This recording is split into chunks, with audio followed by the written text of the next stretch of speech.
नाम है हरिया, मैं काम करता हूँ बहुत बढ़िया, खाता हूँ खाना और रोज गाता हूँ गाना। अरे यार, आज तो बहुत देर हो गई। इस खतरनाक जंगल को देखकर तो मेरे हाथ पैर ठंडे हो गए हैं। अगर मैं वक्त पर गांव नहीं पहुंचा तो मालिक बहुत नाराज हो जाएंगे। तभी हरिया को एक आवाज सुनाई देती है। सुनिए हरु जी।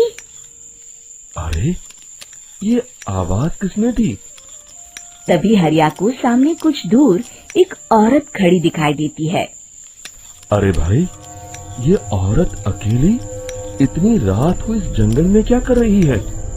चलकर पूछना पड़ेगा।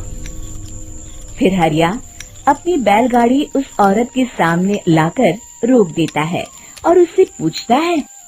अरे सुनिए, आप इतनी रात को इस खतरनाक जंगल में अकेली क्या कर रही हैं? तभी वो औरत मीठी आवाज में कहती है, अरे हरु जी, आप आ गए। मैं कब से आपका इंतजार कर रही थी। वैसे तो यहाँ से काफी लोग गुजर चुके हैं, लेकिन मैं खास आपका इंतजार कर रही थी। अच्छा, तुम सच कह रही हो? मुझे तो यकीन नहीं हो रहा है। वो क्या है ना, आज तक किसी ने मुझसे इतने प्यार से बात नहीं की। हाँ हरु जी, मैं सच कह रही हूँ। अब देर मत करिए और जल्दी से मुझे मेरे घर तक छोड़ दीजिए। हाँ, कौन सी बड़ी बात है, अभी छोड़ देता हूँ। आप मेरे पीछे बैलगाड़ी में बैठ जाइए और मुझे रास्ता बताते चलिए। फिर वो औरत हरिया की बैलगाड़ी में बैठ जाती है और हरिया बैलगाड़ी हाँकता हुआ आगे चल पड़ता है। फिर उस औरत के बताए हुए रास्ते पर चलते चलते हरिया बैलगाड़ी लेकर एक काली गुफा के आगे आकर रुक जाता है। हरिया उस औरत से पूछता है, हाँ देवी जी, आपका घर कहाँ है?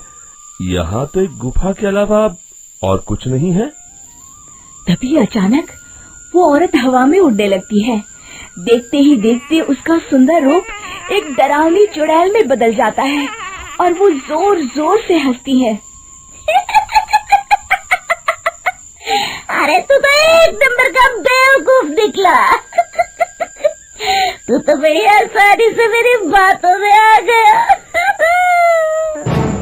अरे मर गया रे, ये तो एक चुड़ैल है। हे भगवान बचा ले, ये तो बड़ी डरावनी दिखाई दे रही है। और फिर अगले ही पल हरिया की बैलगाड़ी में रखा सारा सामान हवा में उड़ता हुआ उस काली गुफा के अंदर चला जाता है और वो चुड़ैल भी उस गुफा के अंदर जाकर कहीं गायब हो जाती है।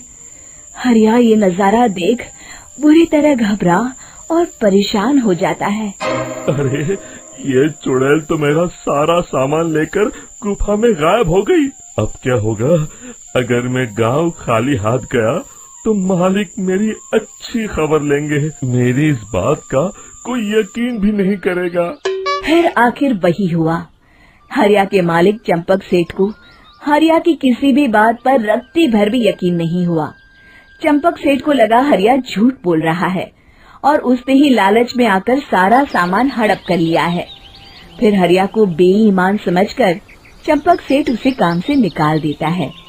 अगले दिन अपनी दुकान में परेशान बैठा चंपक सेठ गुस्से में बड़बड़ाता है। अरे, दुकान में तो सामान बिल्कुल भी नहीं है। अब मुझे ही शहर जाकर सामान लाना होगा। फिर वो अपनी बैलगाड़ी लेकर शहर चला जाता है। शहर से सामान लेकर जब चंपक सेठ वापस गांव लौट रहा होता है, तभी उसे एक आवाज सुनाई देती है। चंपक जी, ओ चंपक जी। अरे, ये तो कोई मेरा नाम लेकर मुझे पुकार रहा है। फिर उस रास्ते में वही औरत खड़ी दिखाई देती है। फिर क्या था, हरिया की तरह चंपक सेठ भी उस औरत के पास अपनी बैलगाड़ी लेकर जाता है और वो भी उसकी चिकनी चुपड़ी बातों के मोह जाल में फंस जाता है। फिर चुड़ैल उसे भी अपनी गुफा तक ले जाती है और उसका सारा सामान लेकर गुफा में गायब हो जाती है। बेचारा चंपक सेठ लाचार होकर खाली हाथ गांव लौट आता है। फिर ये उस जंगल में रोज की बात हो जाती है। जो कोई भी शहर से कुछ लेकर गांव की तरफ लौटता, वो चुड़ैल उसे बेवकूफ बनाकर उसका सारा सामान लेकर गुफा में गायब हो जाती। एक दिन हरिया एक लकड़हारे को उसी जंगल की तरफ जाते हुए देखता है। फिर हरिया उसे रोकते हुए कहता है, अरे भाई, क्यों अपनी मौत को दावत दे रहे हो? मेरी बात मानो, आगे जंगल में मत जाओ, वहाँ एक बड़ी भयानक चुड़ैल रहती है। लकड़हारा हरिया की बातों को नजरअंदाज करते हुए कहता है, अरे भाई, मुझे पहले ही बहुत देर हो चुकी है, मुझे जाने दो भाई। शाम तक लकड़ियाँ काट कर शहर के बाजार में बेचना है। तुम अपनी ये कहानी किसी फुर्सत में बैठे इंसान को सुनाओ, मैं तो चला। इतना कहकर लकड़हारा वहाँ से आगे जंगल की तरफ चला जाता है। फिर अगले दिन गांव के मुखिया के घर के बाहर बहुत सारे लोग जमा हो जाते हैं। तभी हाथ में कुल्हाड़ी लिए खड़ा लकड़हारा कहता है, अरे मुखिया जी, अब आप ही हमें बचाइए उस जंगल वाली चुड़ैल से। हमारा सारा काम तो शहर से ही होता है। अरे मुखिया जी, उस चुड़ैल की वजह से तो मैं पूरी तरह बर्बाद हो गया हूँ। हम सबको मिलकर उस चुड़ैल का कोई इलाज करना पड़ेगा। तभी भीड़ में खड़ा वीरा कहता है, आप लोग चिंता मत करिए, कल से वो चुड़ैल किसी को नहीं लूट पाएगी। मेरे पास एक बहुत अच्छी तरकीब है। तभी चंपक सेठ उसका मजाक उड़ाते हुए कहता है, अरे तेरा नाम वीरा है तो क्या हुआ? तूने अभी उस चुड़ैल को देखा नहीं है? जाकर अपना काम कर, बड़ा आया। तब मुखिया जी कहते हैं, नहीं नहीं चंपक सेठ, मुझे लगता है हमें इस लड़के को एक मौका देना चाहिए। फिर सभी गांव वाले मुखिया जी की बातों से सहमत हो जाते हैं और वीरा शाम को एक बैलगाड़ी में कुछ सामान लादकर उस जंगल की ओर चल देता है। वीरा, ओ वीरा, कहाँ जा रहा है? तभी वीरा मुड़ के देखता है, वही चुड़ैल एक औरत के रूप में खड़ी है। अरे बहन जी, मैं आपको ही ढूंढ रहा था। देखिए, मैं आपके लिए क्या लाया हूँ।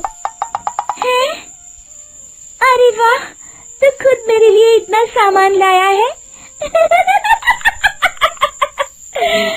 तू ही अकेला गांव में समझदार है। जरा देखो, मैं भी खोल के, बड़े भूख लगी है। जैसे ही चुड़ैल उस सामान पर से कपड़ा हटाती है, एक भगवान शिव की तेज रोशनी उसके अंदर मूर्ति से निकलती है और चुड़ैल अपने असली रूप में आकर जलने लगती है। अरे मैं जल रही हूँ, बचाओ!